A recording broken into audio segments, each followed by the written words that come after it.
ఇశ్రాయేలీయునైన ఎలీషబను పెండ్లి చేసుకొనెను. ఆమె అతనికి నాదాబును, అబీహును, ఎలియాజరును, ఈతామారును కనెను. కోరహు కుమారులు అస్సీరు, ఎల్కానా, అబీయా, సాపు. వీరు కోరహీయుల కుటుంబములు. అహరోను కుమారుడైన ఎలియాజరు పూతీయేలు కుమార్తెలలో ఒకతను పెండ్లి చేసుకొనెను. ఆమె ఐగుప్తు రాజైన ఫరోతో ఆ మోషే అహరోనులు వీరే. ఐగుప్తు దేశంలో యెహోవా మోషేతో మాట్లాడిన ఆ మాట ఎట్లు వినునని యెహోవా సన్నిధిని పలికెను. నిర్గమకాండము 7వ అధ్యాయము.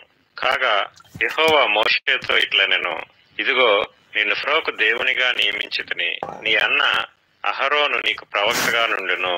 నేను నీకు ఆజ్ఞాపించున్నది యావత్తు నీవు పలకవలను. ఫరో తన మీద వేసి ఇశ్రాయేలీలను వారి మధ్య నుండి రప్పింపగానే నేను యెహోవానని ఐగుప్తీయులు తెలుసుకొందురనెను. మోషే అహరోనులు యెహోవా తమకు ఆజ్ఞాపించినట్లు చేసిరి. అలాగుననే చేసిరి. వారు ఫరోతో మాట్లాడినప్పుడు మోషేకు 80 ఏండ్లు, అహరోనుకు 83 ఏండ్లు.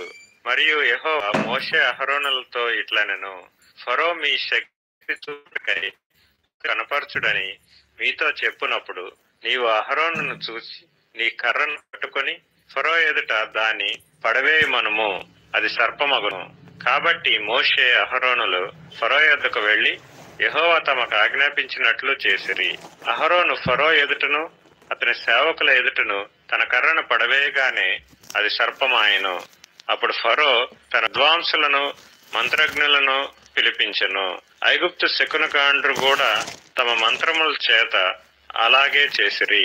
వారిలో ప్రతివాడును తన కర్రను పడవేసినప్పుడు అది సర్పమాయెను గాని అహరోను కర్ర వారి కర్రలను మృంగివేయగా యెహోవా చెప్పినట్టు ఫరో హృదయము కఠినమాయెను గనుక అతడు వారి మాట వినకపోయెను. తరువాత యెహోవా మోషేతో ఇట్లనెను, ఫరో హృదయము కఠినమైనది, అతడు ఈ ప్రజలను పోనీయనొల్లడాయెను. ప్రొద్దున నీవు ఫరో యొద్దకు వెళ్ళుము. ఇదిగో అతడు ఏటి దరికి పోవును. నీవు అతనిని ఎదుర్కొనుటకు ఏటి ఒడ్డున నిలిచి పాముగా చేయబడిన కర్రను చేత పట్టుకుని అతని చూచి అరణ్యమందు నన్ను సేవించుటకై నా ప్రజలను పోనిమ్మని ఆజ్ఞాపించుటకు గాను హెబ్రీల దేవుడైన యెహోవా నన్ను నీ యొద్దకు పంపెను. నీవు ఇదివరకు వినకపోతి.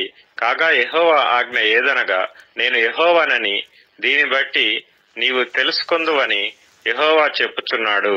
ఇదిగో నా చేతిలోనున్న ఈ కర్రతో నేను ఏటి నీటిని కొట్టుదును, అది రక్తముగా మార్చబడును. ఏటిలోని చేపలు చచ్చును, ఏరు కంపు కొట్టును. ఏటి నీళ్లు త్రాగుటకు ఐగుప్తీయులు అసహ్యపడుదురని చెప్పుమనెను. యెహోవా మోషేతో ఇట్లనెను, నీవు అహరోనుతో నీ కర్రను పట్టుకొని ఐగుప్తు జలముల మీద అనగా వారి నదుల మీదను, వారి కాలువల మీదను, వారి చెరువుల మీదను, వారి నీటి గుంటలన్నిటి మీదను నీ చాపుము, అవి రక్తమగును. ఐగుప్తు దేశమందంతటను రాను పాత్రలలోను రాతి పాత్రలలోను రక్తము ఉండునని అతనితో చెప్పుమనెను. యెహోవా ఆజ్ఞాపించినట్లు మోషే అహరోనులు చేసిరి. అతడు ఫరో ఎదుటను అతని సేవకుల ఎదుటను తన కర్రను పైకెత్తి ఏటి నీళ్లను కొట్టగా ఏటి నీళ్లన్నీ రక్తముగా మార్చబడెను. ఏటిలోని చేపలు చచ్చెను, ఏరు కంపు కొట్టెను. ఐగుప్తీయులు ఏటి నీళ్లు త్రాగలేకపోయిరి. ఐగుప్తు దేశమందంతటా రక్తము ఉండెను. ఐగుప్తు శకునగాండ్రు కూడా తమ మంత్రముల వలన అట్లు చేయగా యెహోవా చెప్పినట్టు ఫరో హృదయము కఠినమాయెను. అతడు మోషే అహరోనుల మాట వినకపోయెను. జరిగిన దాన్ని మనస్సున పెట్టక ఫరో తిరిగి తన ఇంటికి వెళ్ళెను.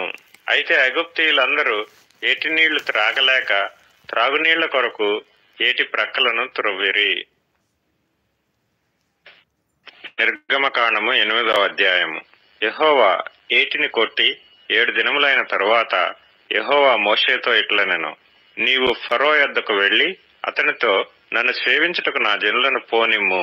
నీవు వారిని పోనీయ నొల్లని ఎడల ఇదిగో నేను నీ పొలిమేరలన్నిటినీ కప్పల చేత బాధించెదను.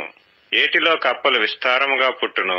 అవి నీ ఇంట, నీ పడక గదిలోనికి, నీ మంచము మీదికి, నీ సేవకుల ఇండ్లలోనికి, నీ జనుల మీదికి, నీ పొయ్యిలలోనికి, నీ పిండి పిసుకు తొట్లలోనికి